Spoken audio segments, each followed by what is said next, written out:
محمد رسول الله. Assalamualaikum warahmatullahi wabarakatuh. Bismillahirrahmanirrahim. Alhamdulillahirabbil alamin wa bihi nasta'inu ala umuri dunya waddin wassalatu wassalamu ala asyrafil anbiya'i wal mursalin Muhammadin wa ala alihi washabbihi ajma'in. Amma ba'du. Rabbana zidna ilma warzuqna fahma. Allahumma taqabbal minna innaka antas samiul alim wa tub alaina innaka antal ghafurur rahim. Rabbi shrah li sadri wa yassir li amri wahlul 'uqdatam min lisani yafqahu qawli.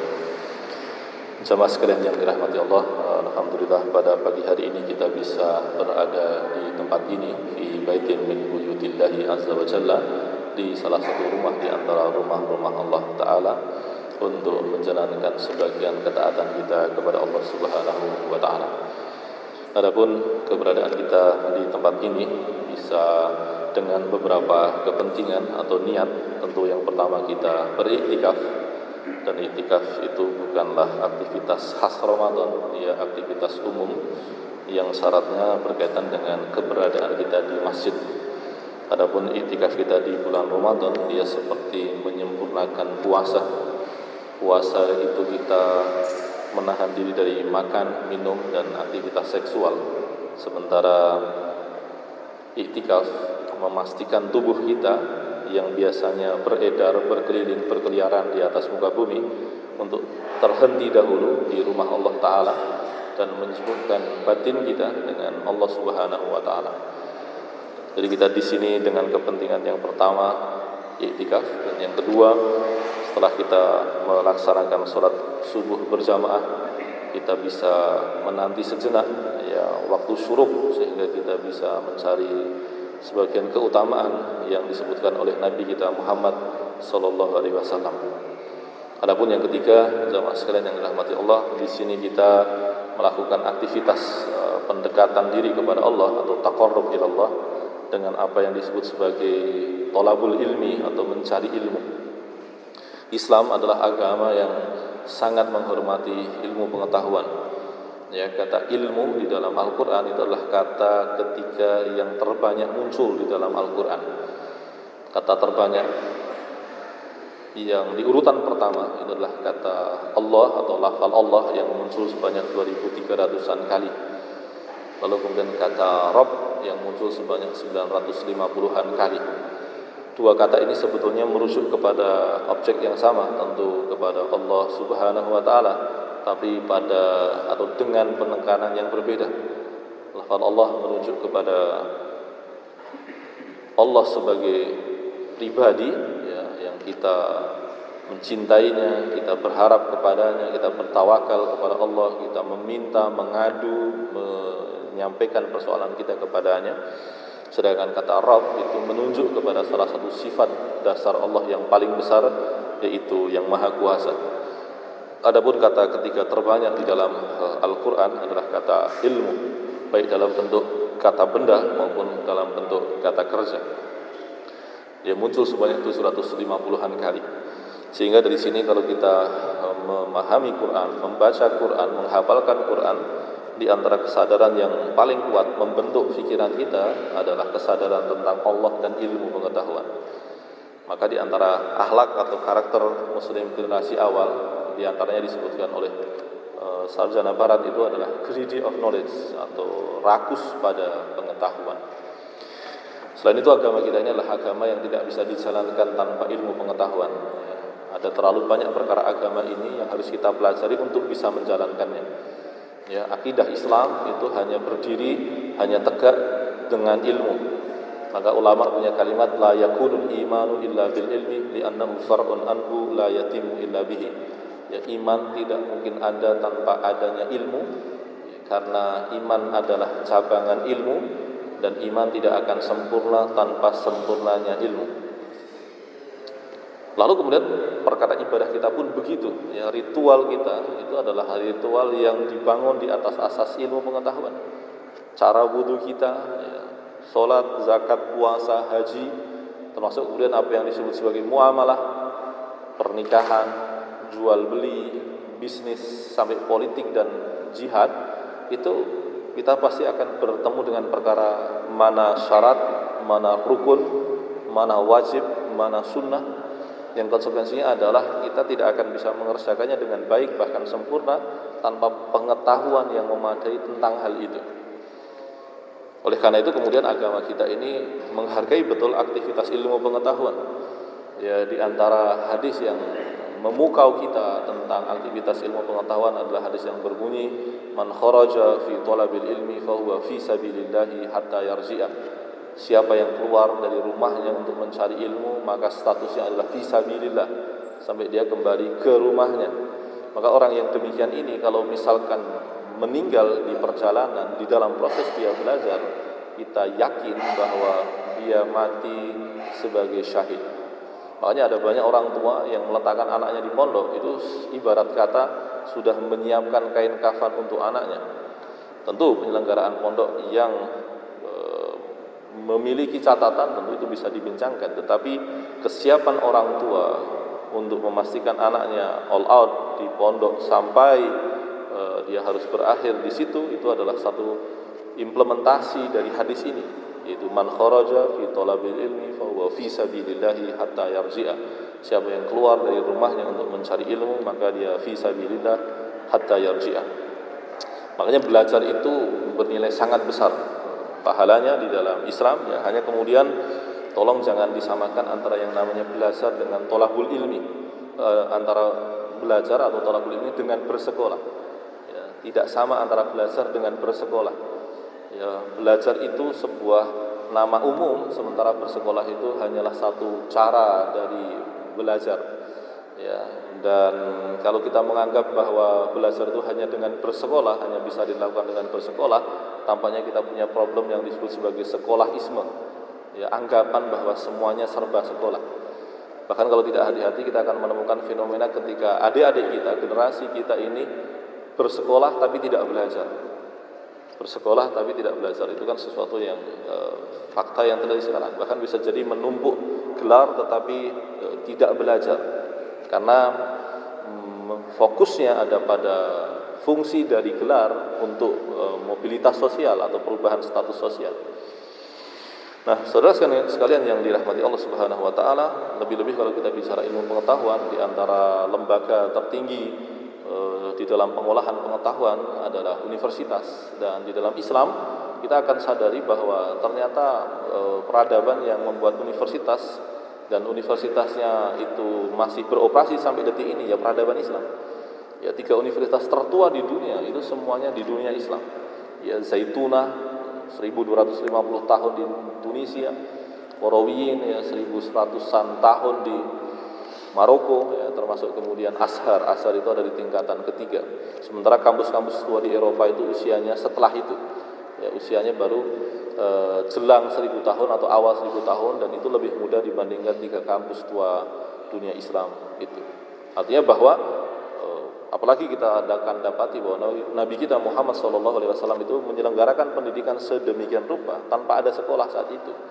Tapi kemudian generasi yang muncul dari dunia Islam adalah generasi ulama, generasi orang-orang yang punya kesadaran pengetahuan yang kuat, ya, sebagai konsekuensi dari Quran dan hadis yang mereka kaji, pelajari begitu itu, yang menjadi satu masyarakat, gitu, menjadi masyarakat pengetahuan, ya, dan menciptakan berbagai jenis pengetahuan yang luar biasa beragam untuk waktu yang cukup panjang, ya, meskipun hari ini tampaknya sedang meredup. Akan tetapi meskipun dia meredup, faktanya ilmu-ilmunya masih ada, ya, bahkan dikaji, berguna, ya, bahkan kemudian dia berinteraksi, berdialog dengan ilmu-ilmu yang muncul belakangan di dunia modern. Ya, jadi Nabi Muhammad mengajari kita belajar, dan baru kemudian belakangan sekolah didirikan untuk menampung kepentingan belajar itu, termasuk universitas tua tadi. Nah, saudara sekalian dirahmati Allah, pada kesempatan ini kami diminta untuk bicara tentang tasawuf dan sains dan teknologi. Ini tentu adalah perbincangan yang awal, bahkan bisa jadi pengantar dari pengantar, ya, karena forum kita ini adalah forum kajian begitu, dan kami pun secara personal bukanlah pakar, ya, paling jauh sekedar entusias itu peminat begitu. Akan tapi semoga bisa memberikan clue dan kesadaran bahwa ada cara pandang kita tentang berbagai macam ilmu yang perlu kita cek kembali.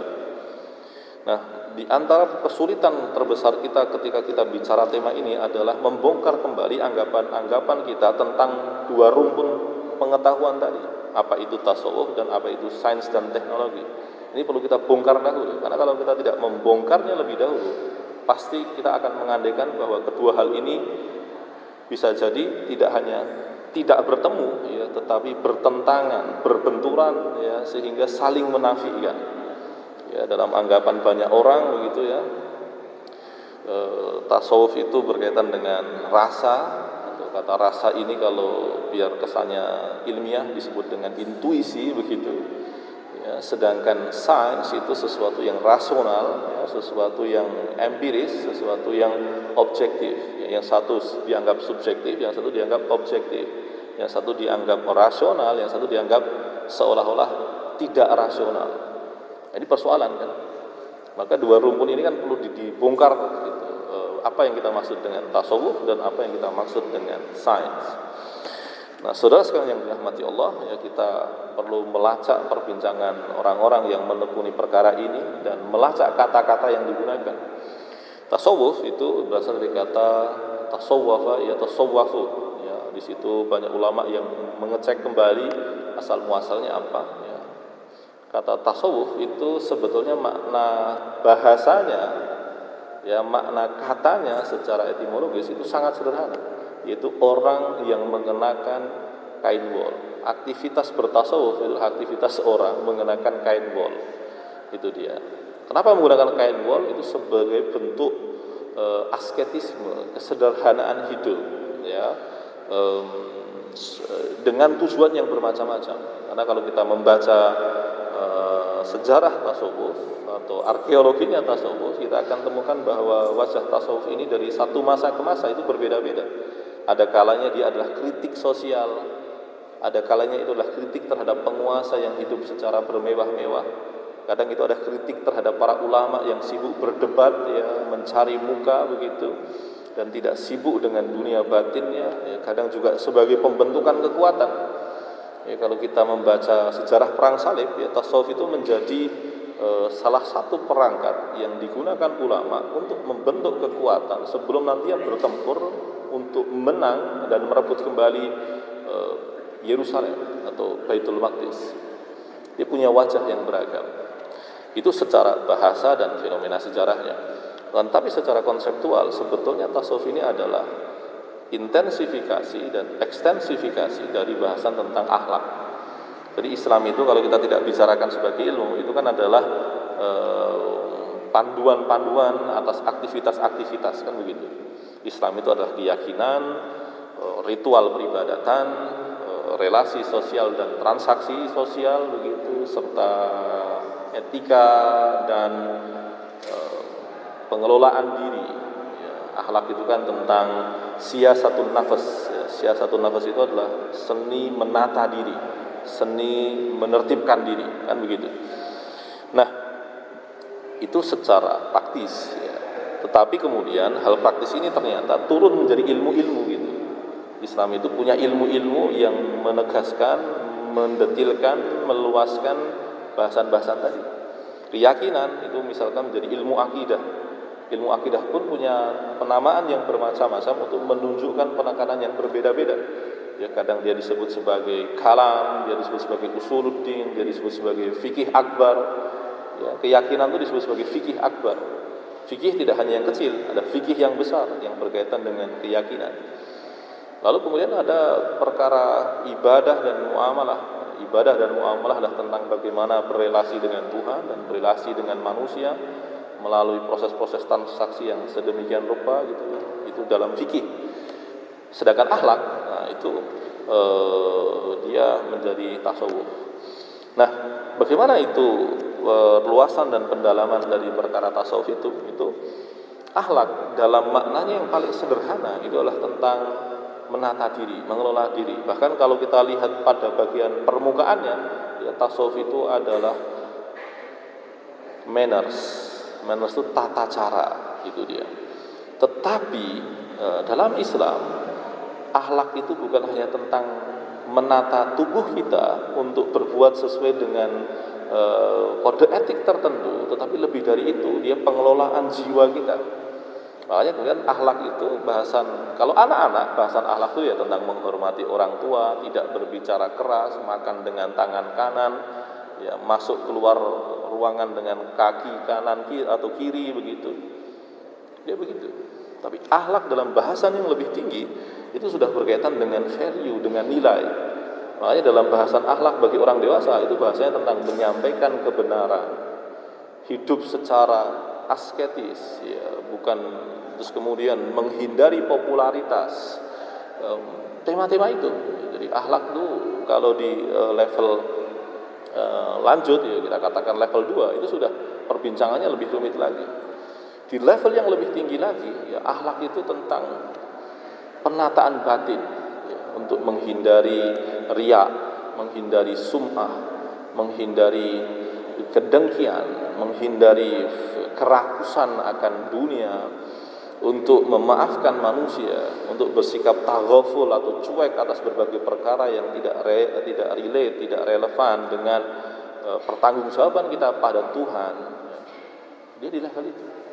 Tapi di level yang lebih tinggi lagi, akhlak itu tentang bagaimana secara batin kita terhubung dengan Allah Subhanahu wa taala. Sehingga dalam bahasa anak muda sekarang adalah tentang ya dari Allah, ya dengan Allah, ya Allah lagi, Allah terus itu. Dan itu bukan sekedar omongan, itu tapi sesuatu yang dijalani oleh orang secara sangat intens itu. Nah, perluasan dan pendalaman itulah yang di antara kata kuncinya adalah bahasanya di tasawuf.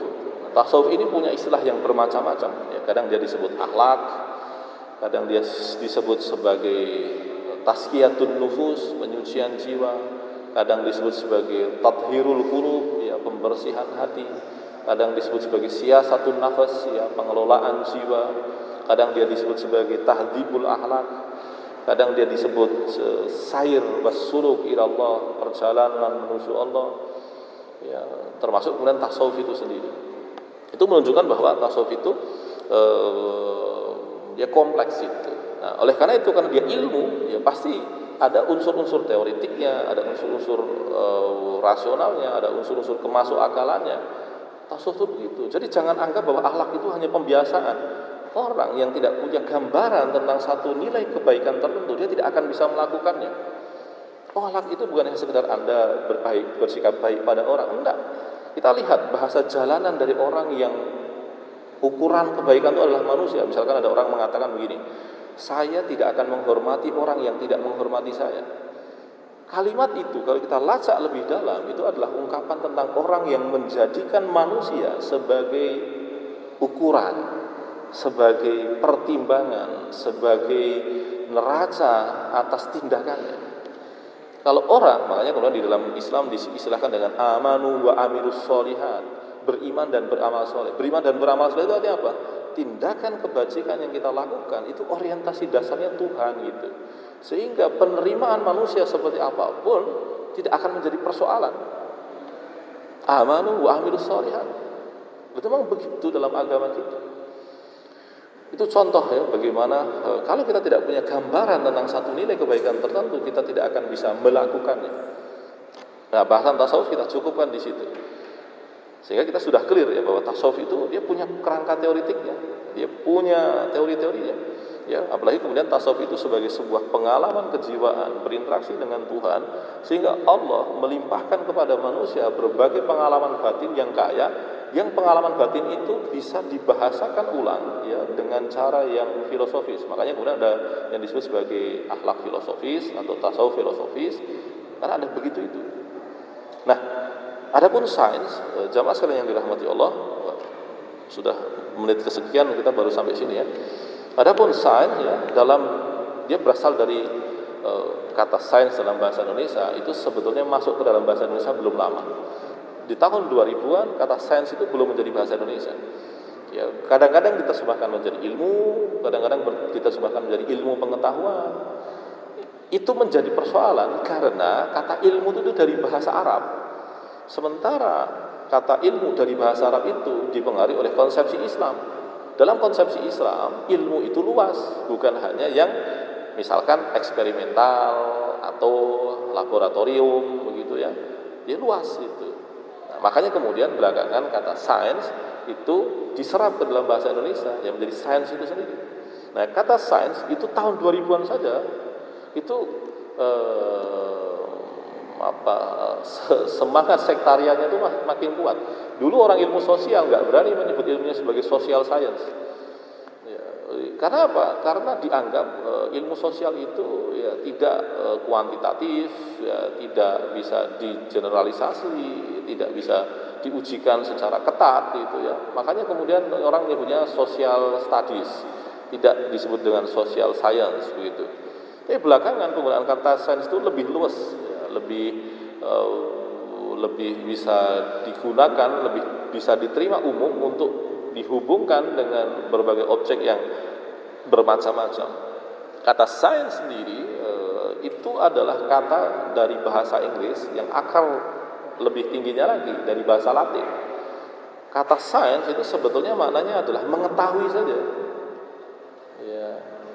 Jadi pengetahuan saja. Pengetahuan apa? Apapun.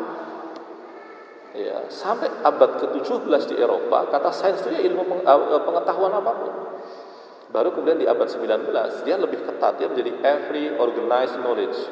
Setiap pengetahuan yang terdisiplinkan ya menjadi disiplin yang ketat, yang rapi ya, yang ada batas-batasnya, itu belakangan. Baru kemudian di abad ke-20 dan sekarang kemudian di 21 ya, itu kata sains itu kesannya itu disambungkan dengan apa? Dia harus rasional, dia harus empiris, dia harus diujikan secara ketat sedemikian rupa, kuantitatif dan sebagainya. Sehingga dari definisi yang kemudian muncul, kata sains itu seolah-olah hanya bisa diberlakukan misalkan untuk benda-benda alam saja misalkan. Ya. Rasa superior atas pengetahuan ini itu pernah berdampak buruk terhadap apa misalkan? Orang menilai manusia dengan perangkat penilaian terhadap alam semesta. Seolah-olah manusia itu benda, seperti halnya benda-benda alam semesta lainnya. Padahal benda-benda alam semesta tidak punya jiwa. Sementara manusia punya jiwa. Bagaimana mungkin manusia yang berjiwa diukur dengan ukuran benda-benda yang tidak punya jiwa? Tentu ada sesuatu yang hilang. Nah, jamaah sekalian dirahmati Allah, maka kata sains itu sebenarnya maknanya luas, kemudian menyempit dan kemudian menyempit lagi sampai sedemikian rupa dalam. Maka kemudian kalau kita bicara tasawuf dengan sains ini, kita bisa menggunakan sekurang-kurangnya dua cara. Pertama, tetap membiarkan kata sains dalam makna non-Islamnya itu, atau kita memaknai sains dari pemaknaan Islam. Nah, itu dia. Nah, kalau pilihannya yang kedua, memaknai kata sains dari perspektif Islam, maka sains itu bisa bermakna sekurang-kurangnya dua. Sains itu adalah berbagai ilmu ya, yang ada di dunia ini ya, secara umum atau di dunia Islam secara khusus ya, yang dia punya kesetaraan dengan ilmu-ilmu yang lain, atau bahkan bukan kesetaraan, tetapi punya hierarki dalam hubungannya dengan ilmu yang lain. Di dalam Islam, ya, di dalam sejarahnya, seperti disebutkan oleh Al-Farsalan Asikens ya, ilmu berkembang di dunia Islam itu dengan urutan yang menarik. Itu apa? Dimulai dari ilmu-ilmu agama, kemudian menjadi ilmu-ilmu manusia, baru ilmu-ilmu alam. Sehingga ilmu agama dia mengawasi ilmu-ilmu manusia, dan ilmu-ilmu manusia memandu ilmu-ilmu semesta. Ini berbalikan dengan apa yang terjadi di barat dalam 200 tahun terakhir. Ilmu kealaman berkembang sedemikian rupa sampai metodologi ilmu kealaman ini dipakai untuk melakukan penilaian terhadap manusia, apalagi agama. Logikanya berbeda, berbalikan sedemikian rupa. Maka kemudian kalau kita bicara sains tadi ya dalam perspektif Islam, maka dia adalah ilmu yang bisa dihierarkikan. Kalau dia sebagai sebuah kata umum, berarti sains di dalam Islam itu ya dari ilmu agama, ilmu manusia sampai ilmu alam. Itu kalau kata sains dimaknai sebagai makna umum. Sedangkan kalau menjadi makna khusus, maka sains adalah ilmu-ilmu yang rasional dan objektif ya, yang dikuantifikasi, yang diukur begitu, yang ya secara teoritik maupun praktik begitu dituntun oleh ilmu yang lebih tinggi. Lebih tinggi di sini adalah ilmu-ilmu manusia menurut Islam, dan lebih tingginya lagi ilmu-ilmu agama.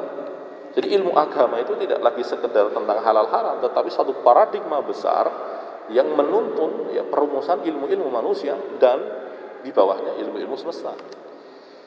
Nah, tasawuf adalah termasuk ilmu yang berasal dari level yang lebih tinggi, yang berasal dari Quran dan hadis ya, yang kemudian dia menjadi lebih detail karena ditambahi pengalaman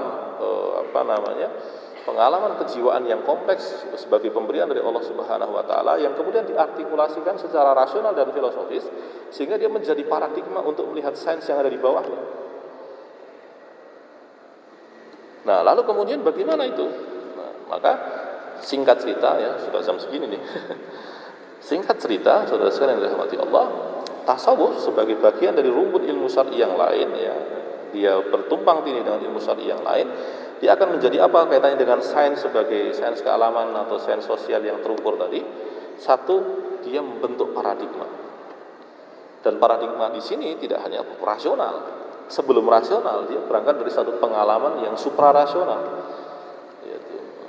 Yang kemudian sering disebut sebagai pandangan hidup Islam. Pandangan hidup Islam tentu pusatnya adalah Quran dan hadis. Tapi pengayaannya, perluasannya, pendalamannya itu dikayakan dengan pengalaman intuitif para ulama, ya, para pemikir Islam, para sufi, para mutakalim begitu, yang Allah berikan pengalaman kejiwaan yang sedemikian rupa kompleks sehingga dia bisa melihat realitas semesta secara utuh, ya, secara komplit, ya, secara holistik begitu, sehingga menyadari bahwa dunia ini bukan hanya benda-benda saja. Dunia ini bukan hanya benda-benda saja. Iman kita kepada yang gaib berkonsekuensi apa? Misalkan dalam ilmu pengetahuan, ya, sekurang-kurangnya kita menganggap bahwa semesta ini bukan hanya benda-benda.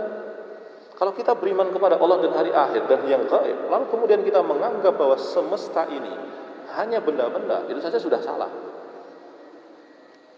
Dan kita tidak bisa kemudian bersikap dualistik dan mengatakan misalkan yaitu urusan sains, ini urusan agama. Urusan agama diyakini, urusan sains silahkan dibincangkan. Tapi keduanya nggak ketemu. Itu satu tindakan yang membahayakan iman kita sebetulnya.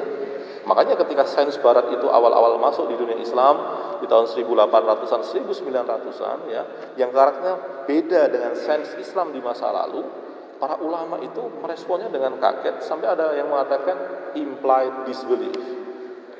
Dia berdampak terhadap keimanan, dia menyebabkan kekufuran. Kenapa? Karena dulu ya orang-orang sains itu merasa bahwa pengetahuannya benar, ya, dia bersifat universal begitu, bisa digunakan untuk menilai apapun ya, yang kesimpulannya membahayakan sekali, ditinjau dari iman Islam, ditinjau dari akidah Islam. Jadi tasawuf secara khusus dan ilmu-ilmu Islam secara umum yang paling penting pertama adalah dia menjadi kerangka paradigmatik gitu. Dia menjadi cara pandang terhadap realitas dan kebenaran, menjadi panduan untuk melihat apa yang nyata dan tidak nyata, apa yang benar dan yang salah. Jadi kalau ibarat kata Quran itu apa? Quran itu berisi perangkat pikiran yang harus kita pindahkan ke dalam diri kita sehingga kita melihat dunia itu sebagaimana dikehendaki oleh Quran dan tidak sebagaimana yang dikehendaki kita yang terbatas ini. Nah, baru kemudian di kerangka yang lebih bawahnya adalah ketika orang menyadari bahwa realitas itu luas, ya, maka proses mengetahui berbagai realitas itu juga tidak sama. Ada yang menggunakan riwayat atau true report. Ya. Quran dan hadis itu berasal dari pengalaman yang lebih tinggi, tapi sampai kepada kita melalui riwayat. Dan jangan disepelekan riwayat. Menyepelekan riwayat itu sama dengan kita mematahkan sebagian jalur pengetahuan. Karena apa? Faktanya kita itu belajar sains sekalipun itu bukan hasil dari temuan sendiri. Kita yang kuliah saja itu tahu rumus-rumus sains, rumus-rumus fisika, kimia, biologi itu dari dosen. Dosen dari dosennya lagi. Dosen dari artinya apa? Itu ada riwayat. Kan kita tidak mengecek satu persatu. Misalkan EMC kuadrat kita bongkar dahulu kerangka rumusnya sampai kemudian ketemu sendiri. Kan nggak begitu. Itu kan riwayat. Maka kemudian ya dalam kerangka pikir ilmu Islam ini ya tasawuf secara khusus dan ilmu Islam secara umum dia membuat kita menyadari bahwa yang namanya ilmu pengetahuan itu bisa diakses dengan jalur yang bermacam-macam sesuai dengan karakter objeknya. Ada yang menggunakan riwayat, ada yang menggunakan pendekatan rasional, ada yang empiris, termasuk kemungkinan digunakannya perangkat intuitif sebagai bagian dari sains itu, meskipun dia tidak terukur, tapi dia mempengaruhi. Ya, orang yang merumuskan gambaran tentang atom itu kan berangkat dari mimpi. Ada banyak teori itu didapatkan oleh ilmuwan dari proses atau momen aha, momen tiba-tiba sadar karena akumulasi pikiran yang sangat panjang yang tiba-tiba terlimpahkan ke dalam jiwa. Ya, itu bagi manusia secara umum, muslim maupun non muslim. Ya, bagi pelaku spiritual ada pengalaman yang lebih tinggi, dan dalam Islam ada yang lebih tinggi lagi. Dan terakhir, jemaah sekalian dirahmati Allah, ya, bahwa tasawuf secara khusus atau ilmu Islam secara umum itu minimalnya, andaikan orang tidak cukup berhasil menangkap perspektif Islam tentang sains, karena sains sekarang sudah sangat rumit, ya, sadar atau tidak sadar, ketika kita mempelajari ilmu tertentu, pikiran kita itu sudah dibentuk dengan satu kerangka tertentu, dan untuk keluar dari kerangka itu nggak mudah. Orang yang terbiasa dengan satu disiplin ilmu dan tidak terbiasa dengan disiplin yang lain saja, itu tidak mudah untuk memiliki kesadaran tentang sistem pengetahuan yang lain. Contoh ya, orang yang terbiasa dengan fikih saja tapi tidak pernah bicara bahasan tasawuf, itu kadang-kadang kosakatanya saja tidak punya. Orang bicara tasawuf terus nggak tahu bahasan akidah yang mendetil, perangkatnya saja nggak punya. Padahal itu satu rumpun ilmu Islam. Orang yang belajar ekonomi nggak punya perangkat pikirannya orang nuklir. Orang nuklir nggak punya perangkat pikirannya orang-orang ilmu budaya. Nah, untuk keluar dari kerangkanya itu saja, itu butuh energi yang sangat besar. Nah, maka kemudian kalau sekurang-kurangnya orang tidak cukup berhasil karena memang sangat sulit untuk keluar dari kerangka itu, maka sekurang-kurangnya tasawuf dan secara khusus dan ilmu Islam secara umum itu menuntun aksiologinya, menuntun etikanya. Orang yang bertasawuf sekurang-kurangnya kalau dia menggunakan sains kontemporer yang sekuler sekalipun, dia tertuntun oleh etika dan norma-norma. Dia punya tujuan ketuhanan atas tindakannya. Aktivitas sains itu bukan hanya science for science, bukan hanya sekedar ilmu untuk ilmu, tapi ada kepentingan ilmu untuk pengabdian, ilmu untuk penghambaan, ilmu untuk kemanusiaan. Bukan semata-mata apalagi kepentingan industrialistik yang sangat sempit begitu. Tidak mungkin.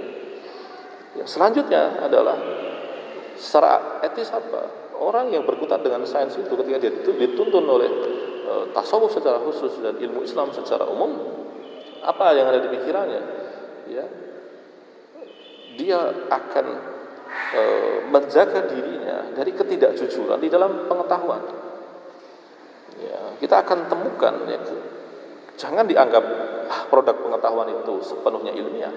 Selalu ada manipulasi di dalam banyak hal dalam kehidupan kita. Knowledge is power, itu bahasa orang barat yang menunjukkan bahwa pengetahuan itu bisa menjadi alat manipulasi untuk banyak hal. Dan hari ini kita temukan betapa tantangan moral kita begitu berat, sampai-sampai ilmuwan tidak cukup kuat bertahan di hadapan tekanan materialistik dan kekuasaan yang begitu dahsyat begitu, sehingga pengetahuan itu digunakan untuk menopang kekuasaan. Itu kan berat sekali, dan memang sangat tidak mudah kita mencoba berempati kepada orang yang ada di posisi berat itu gitu. Ya. Dan tentu saja di antara unsur etis yang lain adalah bahwa ya, tujuan penghambaan, kemanusiaan dan kejujuran di dalam ilmu pengetahuan itu menjadikan proses pengetahuan itu sebagai jihad. Ya, para ulama-ulama kita dahulu, baik ulama ilmu syar'i, ulama ilmu manusiawi maupun ulama-ulama ilmu semesta, itu dituntun oleh konsep yang namanya takwa. Konsep takwa itu khas Islam, tidak ada di luar Islam. Nah, dan apalagi kita akan temukan ya, di dalam Islam itu takwa itu berrelasi kuat dengan ilmu. Bayangin, di Quran ada ayat berbunyi wattaqullaha wa yu'allimukumullah. Bertakwalah kepada Allah dan Allah akan mengajarimu. Ini sesuatu yang mengagumkan. Nah, jamaah sekalian dirahmati Allah, itu di antara ya perbincangan awal dari sebuah perbincangan yang lebih panjang lagi, ya, satu pengantar dari pengantar yang lebih panjang lagi, ya, untuk menyadarkan kita bahwa kita orang Islam itu punya kerangka sendiri untuk memahami ilmu pengetahuan. Ya, karena berangkat dari sistem pandangan dunia yang memang khas, ya, yang berasal dari Quran dan Sunnah, yang terkayakan oleh berbagai aktivitas pengetahuan yang lebih kompleks di bawahnya. Dan oleh karenanya di zaman modern ini tantangan terbesar kita adalah bagaimana kita mengembalikan kerangka pandangan dunia itu, ya, untuk kita gunakan di dalam aktivitas praktis keseharian maupun aktivitas yang lain yang lebih kompleks, ekonomi, politik, termasuk ilmu pengetahuan.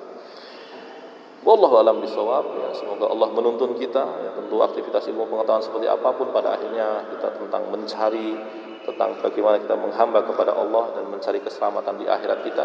Semoga Allah selalu menuntun kita, semoga Allah melindungi kita dari berbagai bentuk penyimpangan, dan di antara penyimpangan terberat adalah penyimpangan ilmu pengetahuan. Ya, karena penyimpangan ilmu pengetahuan itu mungkin orang nggak berbuat buruk, tapi karena pikirannya sudah salah, dia dampak buruknya sistem ini. Ya, orang tidak berzina, tidak minum khamar, tapi dia mengatakan it's okay zina, LGBT dan sebagainya, itu kekufuran. Ya, kerusakan di kerangka pengetahuan itu bisa menjadi kekufuran, dan itu lebih berat. Ya, dosanya ilmuwan itu bisa lebih berat dibandingkan dosanya awam yang melakukan sesuatu hanya semata-mata karena terdorong oleh hasratnya. Sementara kejahatan yang tertanam dalam benak orang sebagai sebuah sistem pengetahuan yang salah itu lebih rumit meskipun dia tidak melakukannya secara praktis. Penutupnya, Allahumma arinal haqqa haqqan warzuqna ittiba'ah wa arinal batila batila warzuqna ijtinabah wa la taj'alhu multabisan 'alaina fanadillu. Ya Allah, tampakkanlah yang benar itu benar dan beri kami kemampuan untuk menjalaninya, dan tampakkanlah yang salah itu salah dan beri kami kemampuan untuk menghindarinya, dan jangan jadikan keduanya kabur sehingga kami tersesat. Barakallahu li wa lakum wa sallallahu ala nabiyyina Muhammad. Assalamualaikum warahmatullahi wabarakatuh. La ilaha illallah Muhammadun Rasulullah.